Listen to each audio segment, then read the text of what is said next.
Você com certeza em algum momento navegando pelas suas redes sociais, pela internet, se deparou com alguma frase ou algum conhecimento vindo dos antigos e famosos filósofos gregos. Homens muito importantes que viveram há mais de 2000 anos atrás, que ajudaram a moldar toda a sociedade que nós temos hoje. Por algum motivo, pessoal, entre 600 a.C. e 300 a.C., na Grécia Antiga, começou a aparecer homens brilhantes, geniais, homens que estudavam e tinham um conhecimento absurdo sobre a vida, sobre o universo, sobre a natureza. Mas assim, existiram muitos, de várias áreas diferentes do conhecimento, medicina, física, enfim. E nesse vídeo eu vou trazer para vocês 5 dos maiores filósofos gregos que existiram naquela época. Seus feitos mais incríveis, vamos entender um pouco de como eles viviam, como era o mundo naquela época, o que eles queriam e, claro, como eles ficaram tão inteligentes. O que eles estudaram? Quem foi os mestres dos filósofos gregos? Como eles aprenderam e se tornaram tão brilhantes? E você vai ver que muitos deles buscavam conhecimentos místicos sobre o universo, sobre a parte espiritual do universo, para entender o funcionamento da vida. Tudo isso e muito mais para você nesse vídeo aqui. Então não sai daí.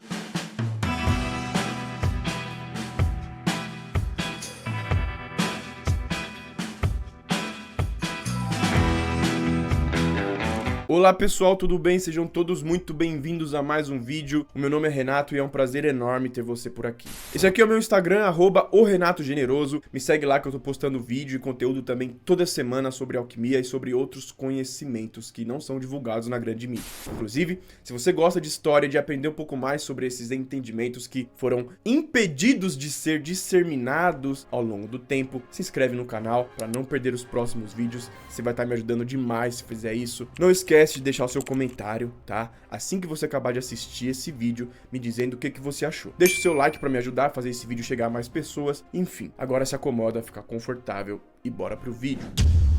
Quando nós falamos de Grécia Antiga, todos já pensamos naquelas cidades-estados grandiosas, avançadas, com aquelas arquiteturas magníficas, com aqueles gênios brilhantes, Platão, Sócrates, Aristóteles, aquelas frases, aquela sabedoria incrível, aquela civilização grega que foi exemplo para o mundo ocidental. Porém, isso acontece depois de 600 a.C. apenas, que é o período em que inicia o período dos filósofos gregos. Antes disso, pessoal, a Grécia não era aquela civilização avançada que se tornou, não. Ela era uma civilização bem pobre intelectualmente e, se a gente for comparar com as outras civilizações que existiam naquela época, como os egípcios, babilônios, assírios, ela não era tão avançada a ponto de bater de frente com essas nações em todos os quesitos, militarmente, intelectualmente, avanços tecnológicos. Isso só começa a partir dos anos 600 a.C., com um homem chamado Tales de Mileto, que vivia na cidade de Mileto, e ele trabalhava como um mercador e viajava para o Egito, que é próximo ali da Grécia, constantemente. E o Egito, nessa época, não era a civilização mais poderosa militarmente, mas com certeza era a mais avançada no quesito científico, em conhecimento sobre todas as artes e vertentes do conhecimento científico, desde medicina, astronomia, astrologia, que na época era uma ciência muito séria, escrita, matemática, tudo que vocês podem imaginar. Já tinha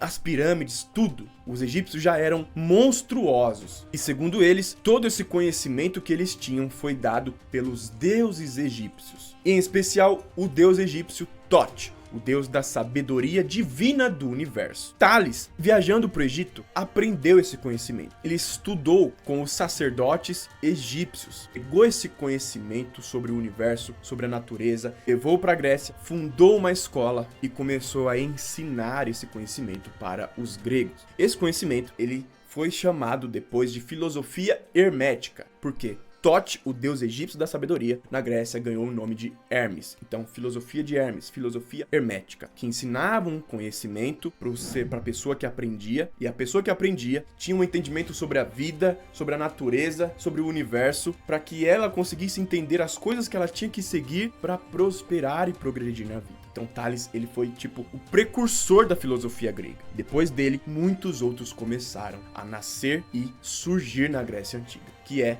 onde começamos então a nossa história. E eu já começo logo com Pitágoras, um cara que com certeza você já ouviu falar esse nome bastante lá no ensino fundamental, quando você aprendeu sobre o Teorema de Pitágoras. Só que a gente não aprendeu na escola o quão brabo esse cara foi.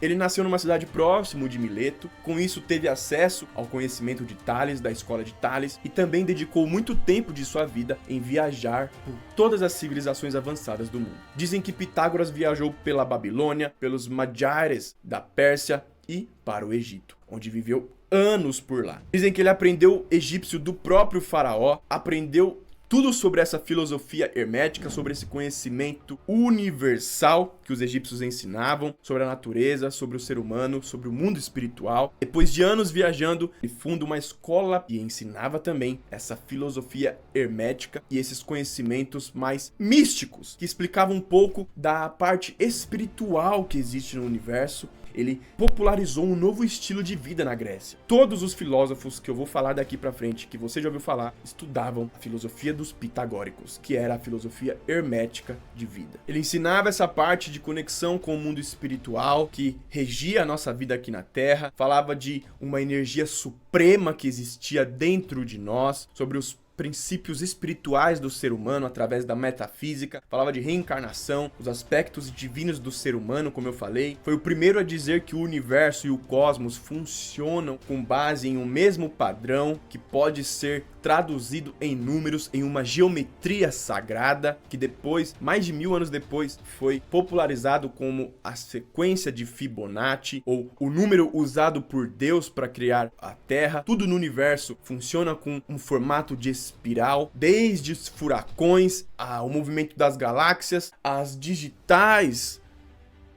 do ser humano, as digitais da árvore, tromba do elefante, o caracol, ondas do mar, tudo na natureza funciona nesse mesmo padrão. Pitágoras dizia que tudo no universo emite uma vibração, uma frequência e energia. Planetas, estrelas, e por isso ele divulga na época sua teoria, que depois foi até provada, teoria das músicas das esferas, que foi usada por ele para formar o esquema, o sistema musical que as pessoas usam até hoje. Aquele negócio de quintas e oitavas das notas musicais, que eu nem sei comentar sobre isso. Quem é músico aí, comenta aqui. O segundo que eu quero contar pra vocês é um cara que poucos aí ouviram falar, mas ele se chamava Demócrito. Demócrito é um filósofo que viveu entre 460 a.C. e 370 a.C., contemporâneo de Sócrates e Platão. Demócrito, sem dúvidas, não foi tão grande, tão famoso quanto esses outros, mas o cara foi genial. Eu vou te mostrar o porquê. Primeiro, porque ele ensinava que o cosmos, o universo, a natureza não é determinado por um ser, por uma divindade, como muitos defendiam na época, como a igreja defendeu anos depois e tentou caçar pessoas que acreditavam nisso. E agora você entende por que esse cara é pouco conhecido, não é? Ele nasceu em uma família rica, foi educado por Magyars, os sacerdotes persas que viviam com ele, também viajou para a Babilônia, estudou com mestres caldeus da antiga sabedoria suméria, também viajou ao Egito e foi onde teve acesso a toda essa sabedoria sobre o universo e sobre a natureza e sobre a nossa vida que eu disse a vocês, capaz de fazer o ser humano alcançar o seu potencial máximo. E todos esses caras aprendiam isso e faziam isso. Essa filosofia hermética que eu falei pra vocês, ela ensina um conhecimento sobre a natureza que ajuda a gente a se tornar a nossa melhor versão. E esses caras faziam isso. Por isso que eles foram tão pica. Só pra você ter ideia, Demócrito, lá em 400 a.C., ele escreve que tudo no universo, toda a matéria do universo é formada por átomos, gente. O cara falou da existência do átomo 400 anos antes de Cristo. Só pra você ter ideia, a ciência moderna só foi falar de átomo e provar o átomo em 1800, depois 1900. Só pra vocês terem noção. O cara falou disso 2500 anos antes. E ó, segundo seus escritos, ele aprendeu a se conectar com o cosmos, que essa conexão com o cosmos fazia ele ter ideias, entendimentos sobre a vida, sobre o universo, que davam a ele entendimentos sobre tudo. Por isso que ele escreveu essa teoria do átomo. O terceiro que eu quero trazer para vocês é o famoso Sócrates. E essa história é pesada. Nascido em 470 a.C., ele viveu até mais ou menos 399 a.C. Nasceu em Atenas, a cidade mais importante da Grécia. Sócrates sempre foi um cara muito inteligente. Só que para desenvolver essa inteligência, ele tinha que aprofundar conhecimento em alguma coisa. E para isso, ele foi discípulo de Arquelau e Anaxágoras. Anaxágoras foi discípulo de Parmênides, que foi discípulo de Pitágoras. Então Sócrates, toda a sua sabedoria vinha de Pitágoras, que é um cara que trouxe a sabedoria do Egito para a Grécia. Porém, ele não fundou uma escola. Ele começou a divulgar sua sabedoria publicamente para todo mundo. Entrava em debates ali pela Grécia. Pensa, você está lá na cidade de Atenas, vendo um teatro, aí o cara emitia uma opinião, Sócrates debatia e as pessoas iam debatendo, ia parando para assistir ele debater, aí ele dava argumentos, a outra pessoa dava argumentos e ele sempre ganhava, porque ele tinha um conhecimento sobre a vida que as outras pessoas não tinham. Trocando ideia, ele mostrava porque as pessoas estavam erradas e sempre vencia as suas discussões. Essa filosofia hermética, ou filosofia de Hermes, dessa época em diante, começou a ganhar o nome de alquemeia, ou alquimia, que significa fusão de líquidos, fusão de conhecimentos. Por como eu falei, ensina vários entendimentos sobre a vida que pega um pouco de medicina, um pouco de psicologia, até sobre todo o funcionamento do universo pra gente, pra ajudar a gente a se tornar a nossa melhor versão. Entre esses conhecimentos, a alquimia ensina um conhecimento que Sócrates começou a falar e começou a ser perseguido por isso. Sócrates falava que todos os seres humanos tinham direitos iguais, todos nascemos para ter sucesso, todos nascemos para prosperar, todo homem era igual perante a natureza. Todos somos seres divinos da natureza. Ele ensinava tudo sobre as pessoas para ter liberdade de pensamento, de que todos podemos acreditar no que quiser, prosperar e trabalhar com o que quiser. Algo que logo começou a ser, digamos assim, mal visto pelos altos governantes de Atenas. E ele, numa época que estava já incomodando bastante, quando ele já tinha uma alta idade, já estava incomodando por bastante tempo os governantes de Atenas e fazendo até inimigos, ele então foi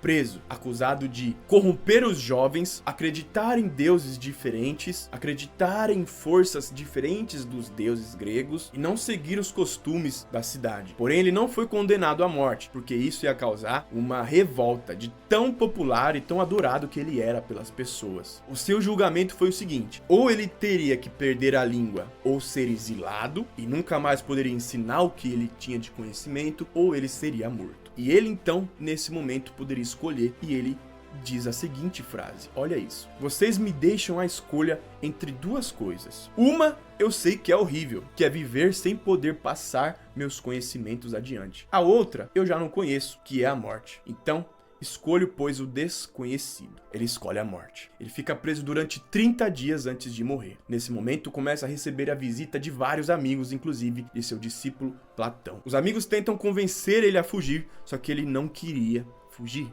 Ele não queria desrespeitar a ordem da sua cidade e dar essa imagem às pessoas. Porém, aceitou a ideia de um amigo de beber veneno para não morrer nas mãos de outra pessoa. E Platão, em um de seus escritos, escreve em detalhes como foi essa cena. Olha isso. Platão escreve da seguinte forma: que ele, Sócrates, levou a taça com veneno aos lábios e com toda a naturalidade, sem vacilar em nada, bebeu até a última gota. Até esse momento, quase todos tínhamos conseguido reter as próprias lágrimas. Porém, quando o vimos beber e que havia bebido tudo, ninguém mais aguentou. Eu também não me contive, chorei lágrima viva. Cobrindo a cabeça, lastimei o meu infortúnio. Não era por desgraça que eu chorava, mas a minha própria sorte de ter um amigo assim. Platão diz que todos os amigos começaram a chorar. Uns caíram no chão, desesperados. E então Sócrates diz: que é isso, gente? Mandei sair as mulheres para evitar esses exageros. Sempre soube que só deve morrer com palavras de bom grado. Acalmai-vos, sede, homens. E ele então bebeu e depois de alguns minutos ele começa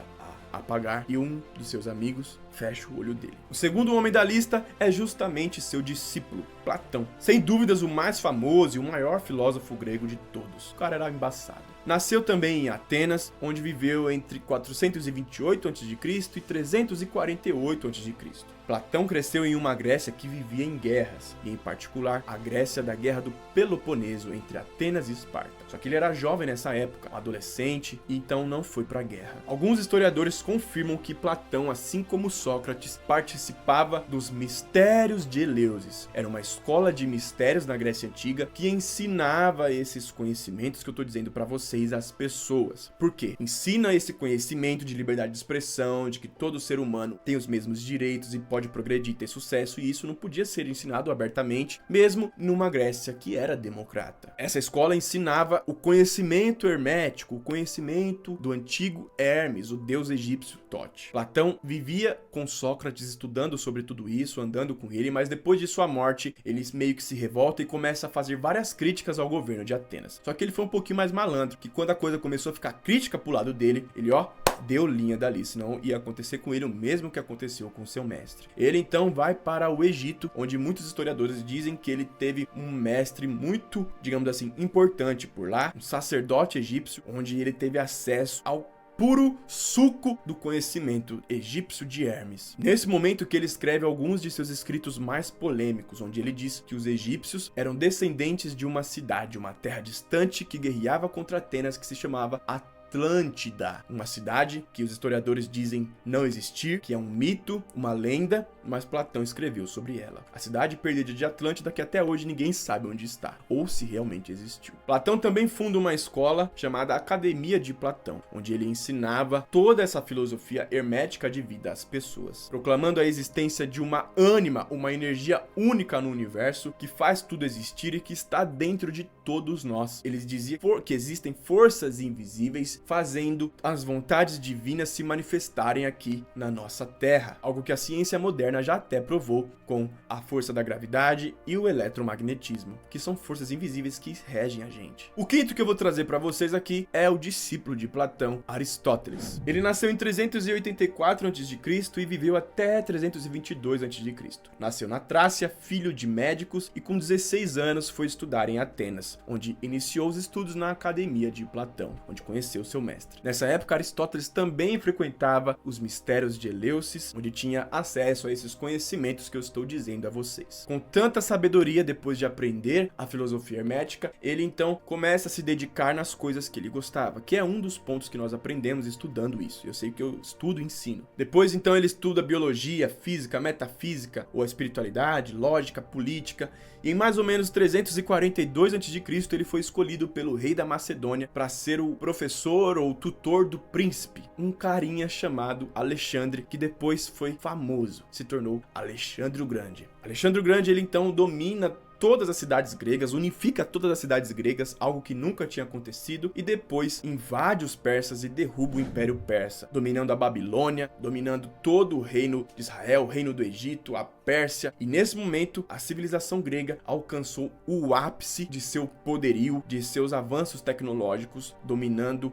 um território que nunca antes dominou. Quase todo o Oriente Médio era agora parte do Império Macedônico de Alexandre o Grande, e Aristóteles, o seu professor. Por isso, inclusive, que ele, junto com Platão, é um dos mais famosos. Aristóteles também funda uma escola que ensinava muita coisa. Praticamente, Aristóteles ele foi essencial para os avanços do estudo em quase todas as áreas do conhecimento: botânica, biologia, lógica, zoologia, música, matemática, astronomia, medicina, cosmologia, física, metafísica, psicologia, ética, teologia, retórica, teoria política, arte, muita coisa. Porém, a maioria dos ensinamentos de Aristóteles e dos gregos foi perdido pelo tempo. Por quê? Depois que Alexandre o Grande caiu, seu império foi dividido entre seus generais. Depois disso, os romanos se desenvolveram na Itália e dominaram toda a Grécia. Nessa época do Império Romano, que ele se tornou monstruoso e gigantesco, todas as cidades-estados gregas só respondiam ao Império Romano. Toda a sabedoria dos gregos foi para o Império Romano, que se tornou o mais avançado e talvez o mais avançado da história, por mais tempo na história. Porém, depois que o Império Romano caiu e os reinos bárbaros começaram a se tornar os reinos europeus cristãos católicos, que não aceitavam os conhecimentos da filosofia hermética por ensinar que todos os homens tinham os mesmos direitos, que nós temos Deus dentro de nós, que nós podemos prosperar e que o universo é regido por forças que estão dentro de nós e não por uma divindade, como o cristianismo sempre pregou, esse conhecimento foi deixado de lado. Praticamente toda a sabedoria dos gregos foi deixada de lado. É por isso que de 500 depois de Cristo até mais ou menos 1100 depois de Cristo é o período em que a história chama de Idade das Trevas. trevas, porque toda a Europa não tinha nenhum grande gênio, filósofo que ajudou nos conhecimentos, na divulgação de conhecimentos, a crescer e desenvolver o conhecimento da civilização. Nessa época, os alquimistas eram perseguidos. Nessa época, e muito tempo depois, eles foram perseguidos. Lá em 1500 começa o Renascimento,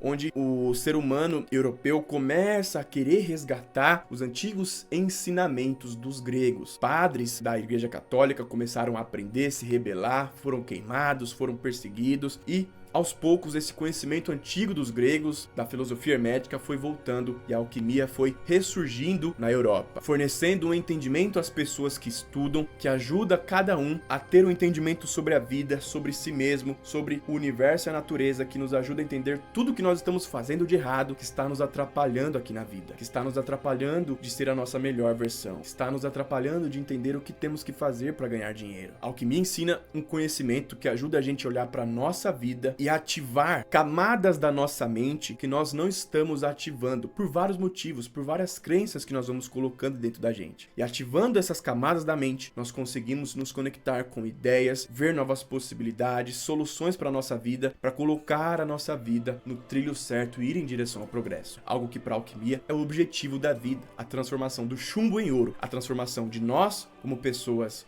mais na média para pessoas incríveis que nós podemos ser. Pessoal, se você quiser aprender sobre alquimia, esse conhecimento que os gregos estudaram, que fez os gregos se tornarem o que eles se tornaram, e depois na Idade Média foi o que fez pessoas como Leonardo da Vinci, depois na Idade Moderna Isaac Newton, se tornarem o que se tornaram, eu vou deixar o link aqui na descrição e no primeiro comentário desse vídeo, onde se você acessar você vai cair numa página que vai ter um vídeo te explicando um pouco mais sobre tudo isso, que é o meu programa de assinatura, onde eu ensino para você esse conhecimento da alquimia por apenas R$ 36,90 no mês. Uma mensalidade, um valor bem baratinho, bem acessível que eu escolhi para que qualquer pessoa que tenha um trabalho possa fazer, beleza? Bom, o vídeo de hoje fica por aqui, espero que você tenha gostado, espero que você acesse o link e entre no Transformar Chumbo em Ouro para ter acesso a esse conhecimento que tentaram esconder da humanidade durante séculos, que vem chegando no Brasil há um tempo, onde eu sou um divulgador e hoje ensino isso. Então aproveita, que se fosse 1500 eu com certeza estaria sendo caçado por isso. Beleza? Pessoal, um forte abraço a todos vocês. Deixe o seu comentário aqui me dizendo o que você achou sobre esse vídeo. Qual filósofo grego você acha que foi mais